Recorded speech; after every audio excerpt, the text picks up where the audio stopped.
Hey girl, hey, welcome back to my channel. It's your girl Misha. Thank you guys for joining me yet again for another review. We are back. This is the first day of 2022 and we are back with the mess.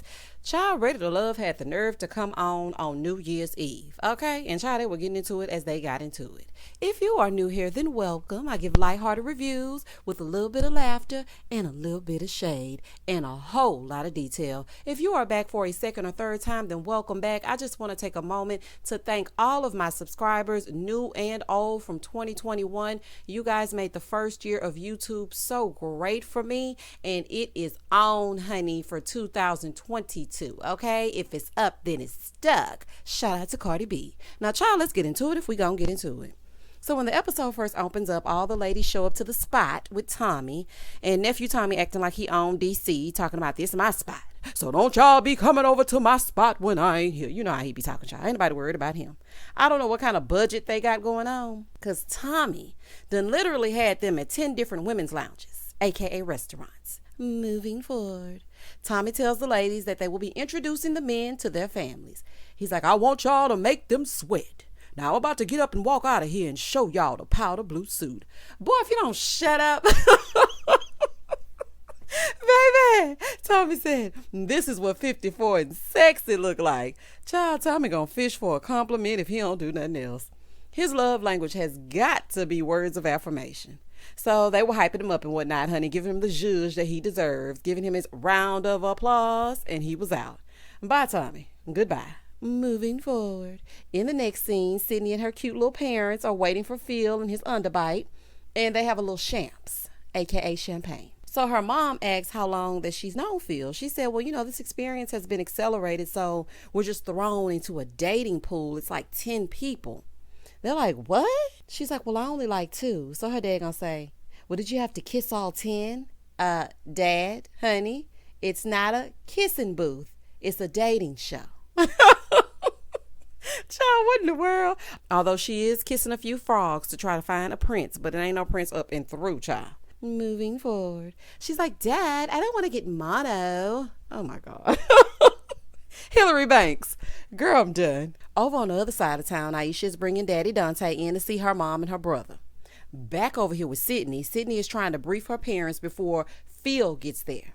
They're like, look, we gonna do what needs to be done, okay? And we gonna ask the burning questions. We gonna drill him, and then here comes Phil. He's like in his confessional, you know, I'm excited to meet Sydney's parents. You know, I've spent a lot of time with Shiloh, and, you know, and her choosing me is kind of throwing me off, but, you know, I'm just not quite there yet. Well, Phil, when she asked you to express yourself, you acted confused. And then you leaned in for a kiss to shut her up. Okay? You just like Sydney more than you do Shiloh, and you should express that. Like, you're using her as a safety net. Moving forward. So he gets there. Sydney opens the door in her fuchsia suit, just as bright and as bubbly as her personality, honey. Come on in, Phil, and sit on down. She's like, oh my God, you brought us flowers. So Phil brings 2 bouquets of flowers, one for her and one for her mom. Now listen to me, honey. This might not be everybody, but this is me. Okay? On these types of shows, when men do that, it comes across disingenuous to me. Like, I don't buy it. Okay? You trying too hard. It's giving fake. Now, this is just my opinion.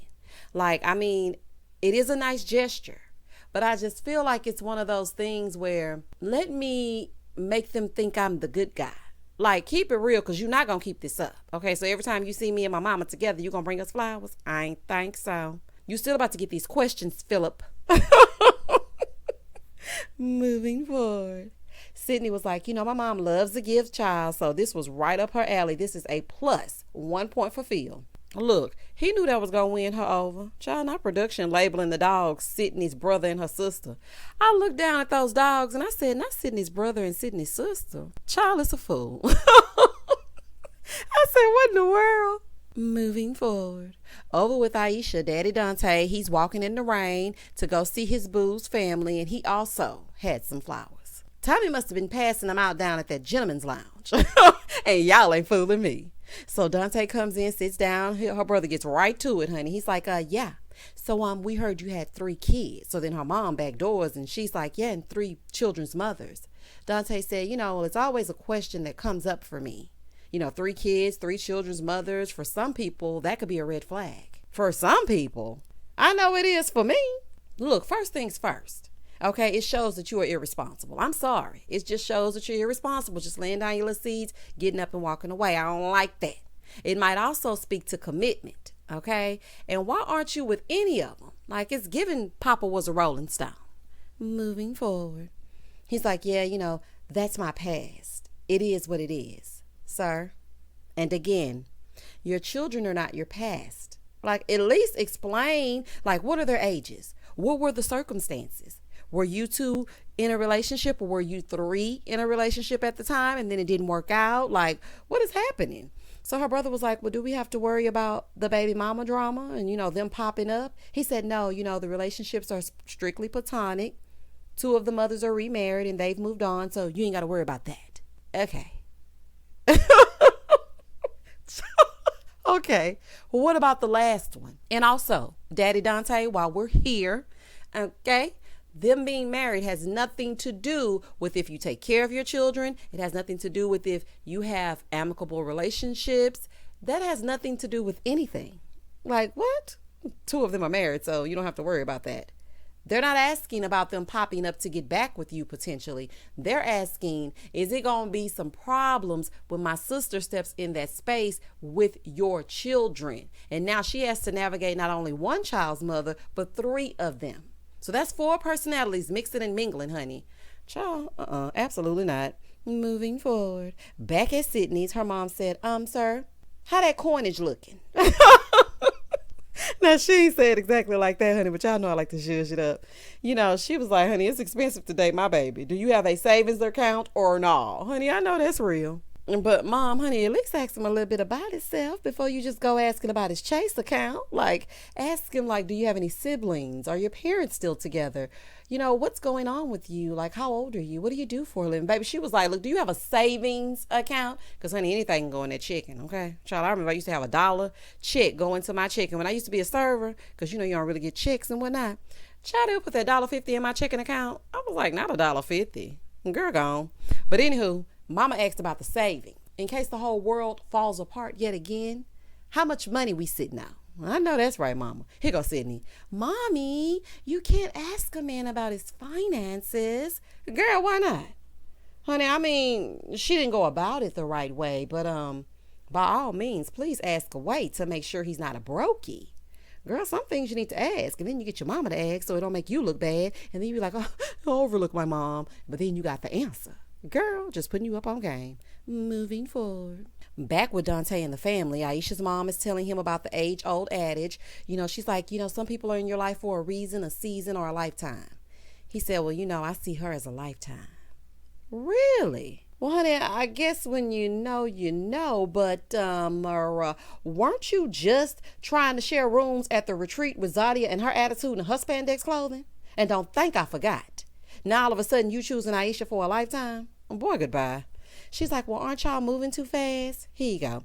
I don't feel like we are. I feel like, we're moving at a pace that's comfortable for us. You're moving at a pace that's comfortable for Ready to Love. So when it gets to the end, you can hear that. So it took me some time to get to the place that you wanted me to be. Shout out to Ready to Love. Nah, Aisha is my girl, honey. But you are not ready for no lifetime with Aisha, child. Boy, goodbye. In the next scene, Sydney's mom is letting Phil know that her daughter deserves a good man. Don't we all, Mom? Okay, don't we all? So Sydney gets emotional because she's been through it. She says she's had some really tough relationships. Child, I can relate.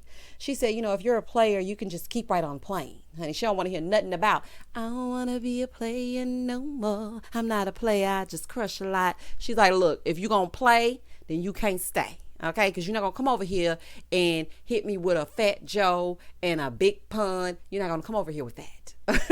Okay? Like, that's not going to happen over here. I know that's right, Mama. You better tell him, honey. Play in traffic, but don't play with my daughter's heart. Honey, I know that's real. Whole time, Daddy ain't saying nothing. I said, why her dad is just sitting there not saying that damn piece of a word. Moving forward. Daddy Dante is over with Aisha's family. He's finished up with his meal and he's ready to go. And we saw last episode, honey, Dante gonna eat if he don't do nothing else. Baby Zadia had a whole entire fit and he sat right there and ate his vegan risotto. I ain't gonna never forget that. I said, baby, Dante gonna get his food, honey. And it looked good, too. I was like, oh, Dante, that look good. He said he feels like their connection is growing the more time that they spend together. Now, look, if the two of them see a future, that's fine. I mean, both are done with children, then I'm all for it. Okay, and her family liked his vibe. So maybe something going on there, child. I don't know. Because quite frankly, I was looking at the previews for the next few episodes, and this was the worst season ever. It gave nothing. Like nothing. Like, you know how when you make it almost to the end, you're like, okay, I'm rooting for them. Like, I didn't know they were going to come out of nowhere. And now it's the 9th hour and I like them as a couple. Nothing. Okay, I don't want any of these people to continue on in the running to become America's Next Top Couple or whatever it's called, child. Shout out to Tyra. Moving forward. So Sydney's mom is telling Phil that he has a warm face. She's like, you have such a warm face. I'm not going to touch that. I'm not going to touch that, child. Let's continue on. So his parent time is done. Dad didn't say not one word. Phil was like, I'm leaning towards Sydney, but, I'm very excited to meet Shiloh's family. Well, honey, you ain't got to worry about that. But why? Why are you excited to meet Shiloh's family? You just want to go around going on different dates and going on different meetings. Okay, you did the same thing when it was time for you to interact with each person's friends. Child, you went on 15 dates. I don't think you're used to this kind of attention and it's overwhelming you. Like, it's literally 3 episodes left. So why do you want to meet Shiloh's family? So her mom said, when he left, she said, we like him. Do y'all? We like him. How does Dad feel? Because he didn't say nothing. He didn't say not one word, child. This is a mess. In the next scene, Mumin's family came in full garb. Honey, I loved every bit of it. Do y'all hear me? Ready for the meeting. So she tells them that she met someone and she wants them to meet him. And then she tells them that he's from Ghana. Is he? Child, you learn something new every day. So her dad was like, well, why not somebody from Cameroon? Baby, Dad gonna be trouble. Daddy, just wait. Just wait. They didn't tell her exactly where the people were gonna be from, and she was able to choose, honey. Oh, child, this is a mess. He said, I'm very proud of you. I knew this day would come. What day? The day that she would go on ready to love to find love? Child, baby Daddy already got his father the bride speech ready. Do y'all hear me? So then Frank rolls up. So her dad asks where he's from, and he said he's from Ghana, and he tells him where he's from, and they find out his real name is Nilante. Sir, why is this the first time we're hearing of this? Frank? Like, when the Americanized? So your actual name is Nilante. I actually like that. I really do like that. So her dad asks if he's ready for a relationship with Mumin. Here go Frank. I'm ready for a relationship. Frank, you did not answer his question. He said, are you ready for a relationship with Mumin? Like, you didn't answer that. So her uncle is like, I can see it looks like you are clicking very well. Based on what, Unc? Based on what? Because they're sitting close? Because it's giving nothing, honey. It must be the editing because I don't see it. Maybe they were doing some different stuff and we were not privy to that. But it just looks like they're sitting side by side to me. Moving forward. So then he asked if she's the only one, and Frank was honest. He said, there is another woman. So her dad said, well, if you're wasting her time or looking for an adventure, then this isn't it. So then Mumin said, my dad isn't pleased with the answer. Well, sweetheart, you need to explain to your father that you signed up to be a part of a process where you aren't the only one. Now, under normal circumstances, I understand what Daddy is talking about, but this right here ain't it. Well, child, her daddy mean business. Do y'all hear me? Frank said, I learned that our upbringing makes me see that me and Mumin have a lot in common. Well, child, let's see what's going to happen. So when he left, the daddy and the sister were not happy about his other women answer at the table. She was like, nobody compares to you. Now, I understand that as a sister, honey, because, your sister gives all the zhuzh that needs to be given. So, of course, you're going to feel like she's the top runner. Why do you need to date other women? But that's just a part of this process. So then the uncle was like, y'all, it's a part of the process. Yes, please help him, Uncle. I like that uncle. That uncle be paying attention. So then her sister starts quoting Beyonce. She's like, yeah, Frank does compliment the deal. He look like he'll look good standing next to you in a tux. Shout out to Beyonce. Child, not to upgrade your reference. Okay, personally, I'm not feeling it, okay? Frank seems like he's just going through the motions. Like, I'm not seeing the connection. It seems like he's just showing up, answering the questions, and then he's leaving. And he's giving nothing. In the next scene, Phil and Shiloh go to meet with Tommy about whatever it is that happened between her and Phil. Now, let's get into it. So when they get in there, Phil says that they got into it at a bar over his decision because she wanted an answer. So they go in and Tommy is like, okay, let me ask you this. Why are we here? Baby, Tommy was over it before it started. Do y'all hear me? So Phil explains that, long story short, they went out and things got out of hand, and Shiloh elaborates and says that she told Phil at the retreat that she chose him. And, he kind of glossed over it with a kiss, and she realized then that she never really got an answer after she sat back and processed it. Child, I done been there before. You're like, wait a minute. They ain't even answer my question. Oh, no, ma'am, honey, I have some follow-up questions. It is something else, honey, when you actually sit and process the BS. So she said, I asked him again at the bar, how do you feel about this? And his response was, don't worry about it. I'm going through the process. I'm trying to see things through. I got you. Okay, so see that I got you, that's an F-boy answer, if I ever did hear one. Not I got you. What does that mean? Like, are you in it or not? But Shiloh, at your big grown age, I got you should signal to you he don't got me. Okay, so let me move forward because this right here is not going to work. Girl, she said, I got you didn't really give me clarity. She said then they were having this conversation and voices were being raised. And I was listening to them, but these two are explaining this story, but they ain't saying nothing because the both of them are saying, some things happened and some voices were raised and then some things were said. What exactly was said when the voices were raised? Paint the picture. So we were sitting there and Shiloh said to me, are you feeling me or are you feeling Sydney more? And I didn't have an answer for her. So I in turn looked at her and I said, I don't know. I'm just going through the process. I got you. That pissed her off. She had been having a few drinks and I had been having a few shots. Shots. So then we started getting into it as we got into it. Voices were raised. She was cussing me out, acting a fool. The bar was getting ready to close. They told us it was last call. I said, would you like to take this somewhere else? And she got pissed. She started trying to walk towards the car, but it looked like she wasn't walking towards the car. She was walking towards a dark alley. She asked me to give her a moment. I did not respect her boundaries. She got upset. I picked her up. I placed her where I wanted to be, and all hell broke loose. And now we are here with you, Tommy, in your casual clothes. Please paint a picture for me. Now, child, that is not exactly how it happened, but y'all just thought I had to say that. Oh, honey. Because they were just, a lot of things happened and voices were right. What happened? Child, y'all know I hate fluff. Moving forward. She said, I just feel like a direct answer could have eliminated the entire situation. But Shiloh, I have to say this. His actions are the indirect, direct answer. Okay, if you understand what I'm saying. Like, if you got to get loud to get an answer, if you got to come and meet before Tommy to get an answer, then that is your answer. He's just not that into you. And that is okay. Child, no, y'all ain't fighting over Phil. Ooh, moving forward. Tommy said, had y'all been drinking? Not Tommy getting annoyed. So he blamed it on the goose, got him feeling loose, child. Shout out to Jamie Foxx. Phil said, I had one shot. She said, as we continued to argue, I tried to walk away. Phil picked me up and she didn't want to be touched. Now, I can clearly see that there's some past trauma there because I've been there. Okay, I have actually been there with the boundaries. You don't want people to touch you. But this just shows, Shiloh, that you are not ready to love. And aren't you like a coach of some sort, like a love coach or a love doctor or something?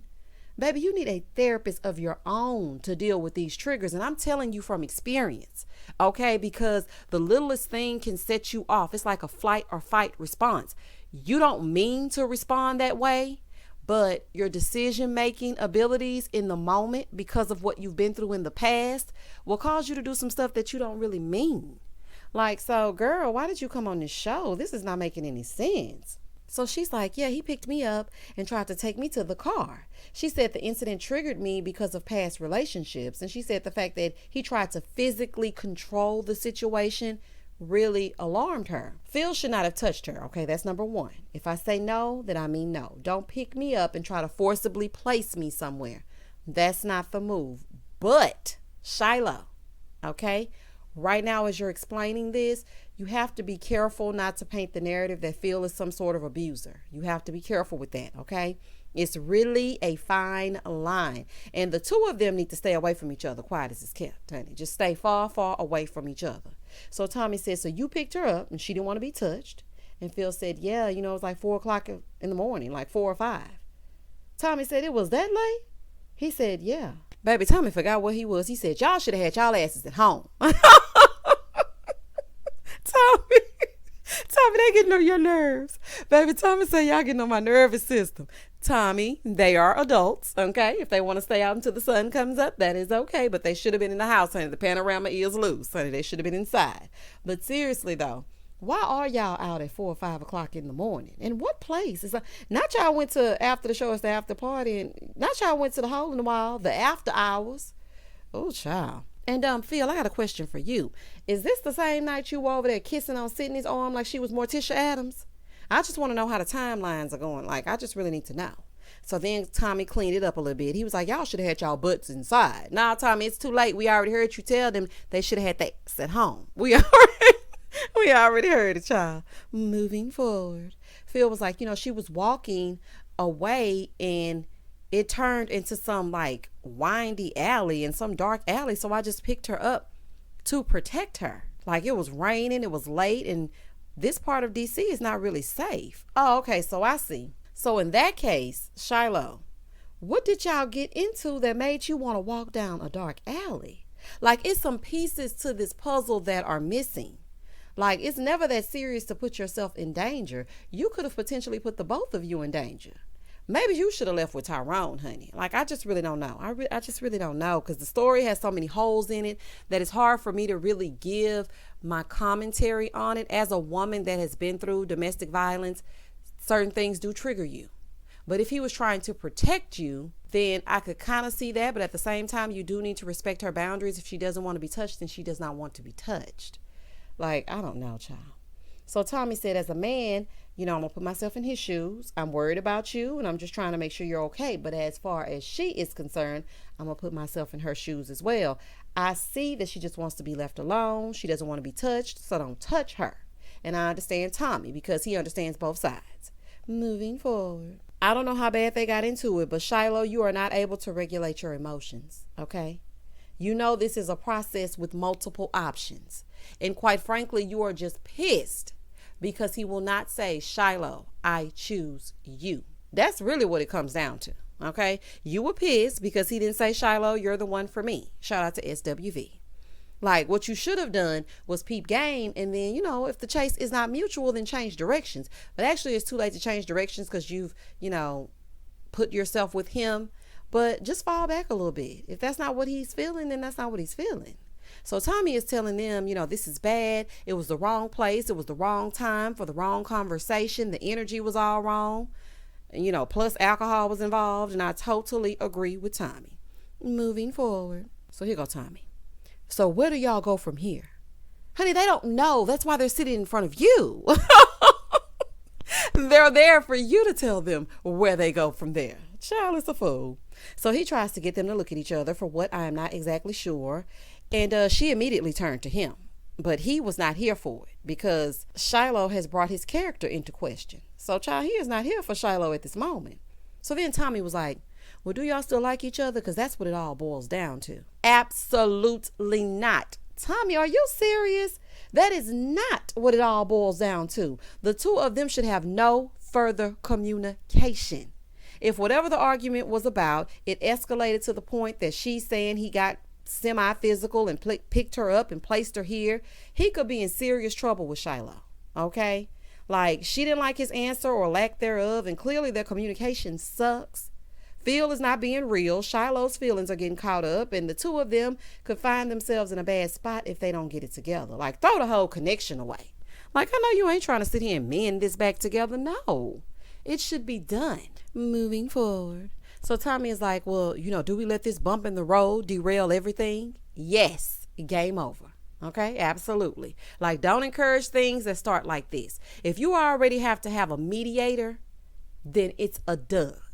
Okay, like, it's an absolute no. If I have to sit down in front of you and get counseling from you and you are not a counselor, then absolutely not. Child, Tommy, go get your wife to help with this counseling, child. You are not suited for this. In the next scene, Sydney is with her sister Sarah waiting for Frank, and she's more relaxed today, honey. Outfit a little bit more sexy. I'm like, oh, okay, so Phil get to meet your mama and them, but Frank got to meet your sister. So that tells me what she feels about Frank versus Phil. She feels like Phil is more serious, but Frank is the good time fella. And that's what I'm seeing from this, honey. I just knew she was going to say this was her BFF.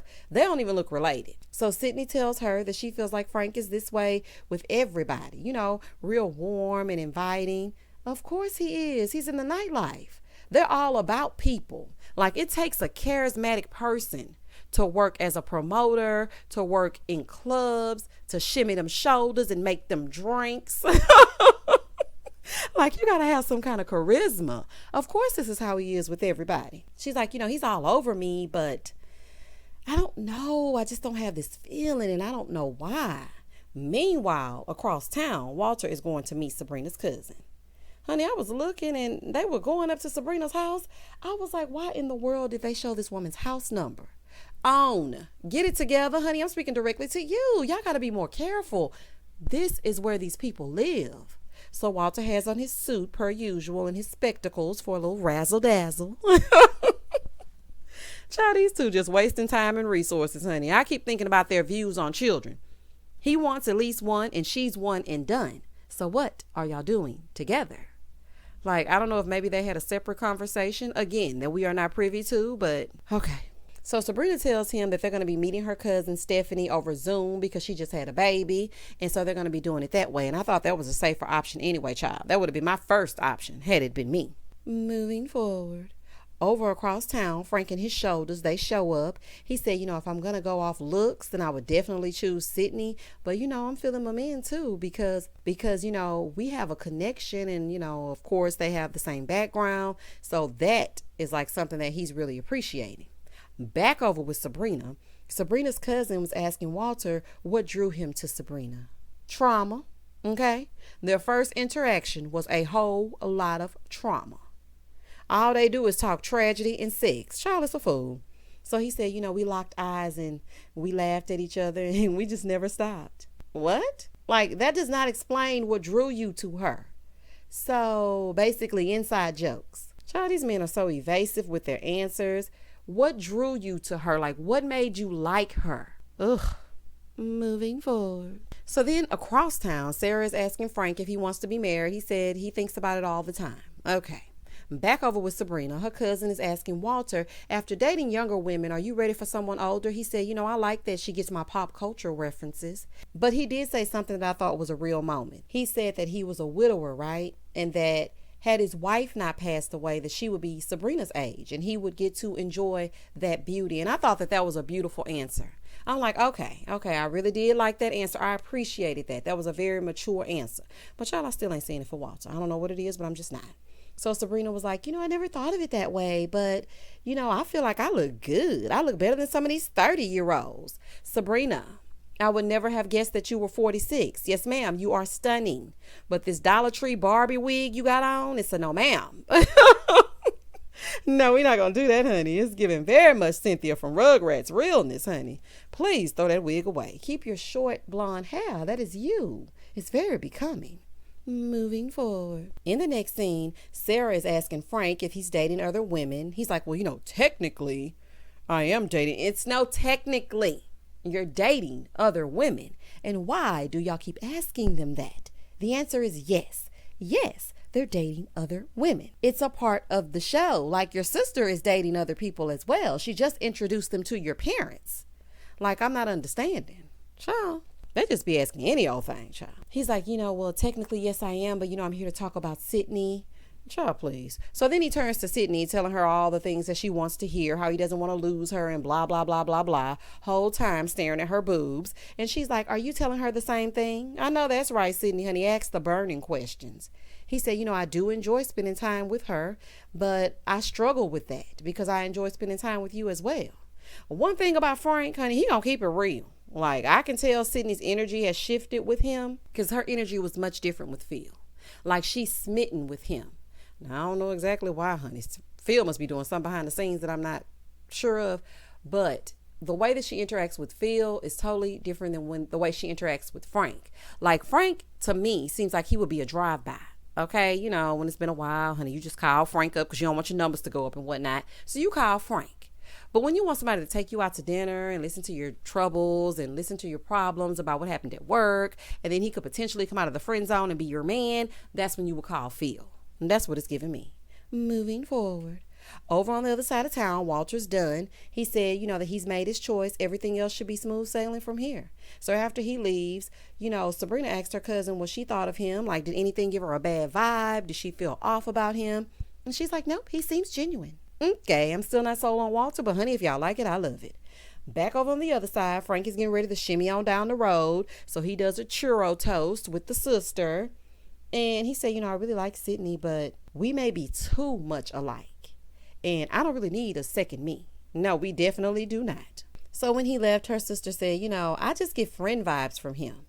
Child, after the sister left, Sydney done put Frank in the friend zone.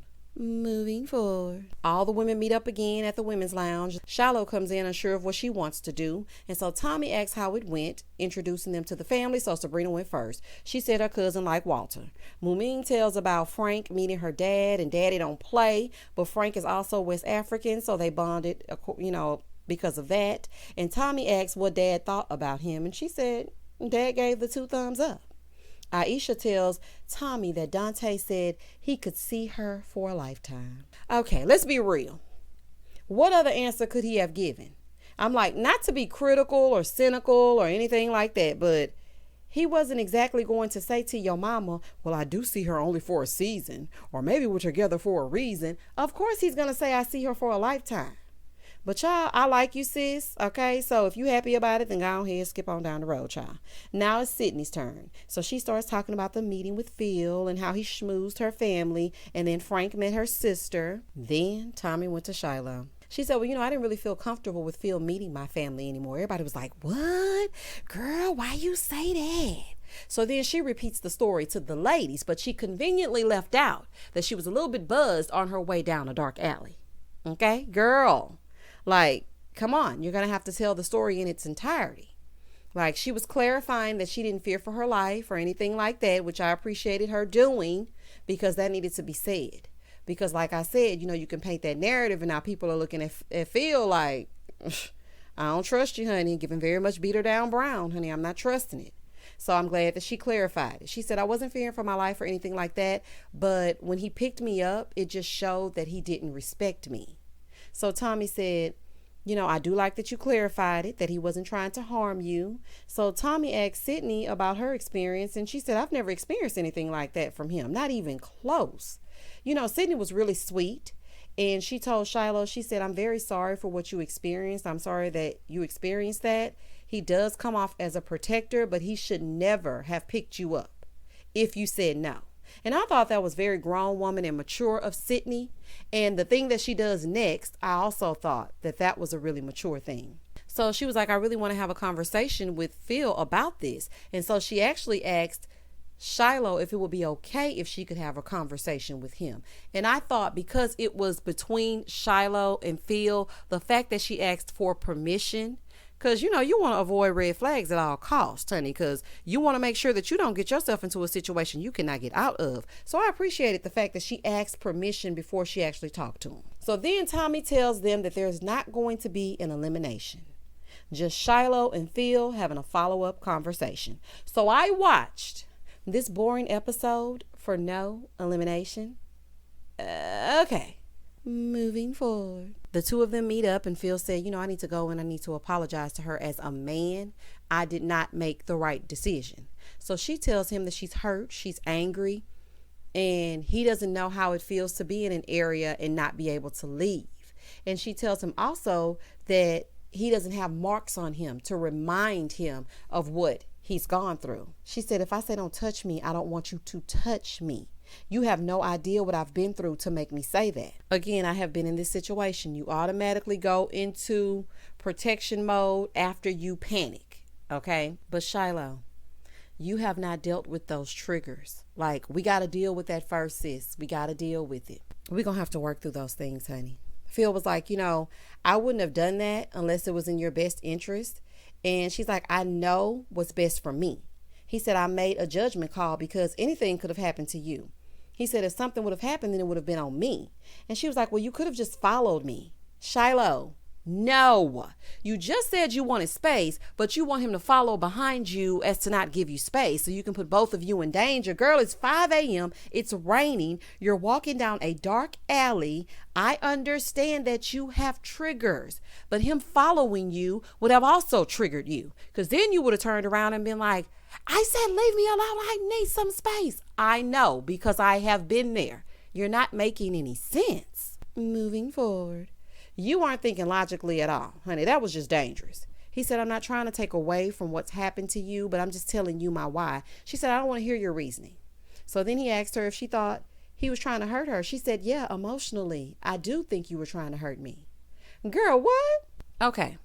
So when she said emotionally, what I think she meant was you were trying to hurt me by stringing me along, knowing that you really liked Sydney and you really stopped liking me somewhere during this process. Honey, I think it was around the time they had that pool party, but honey, that's just me.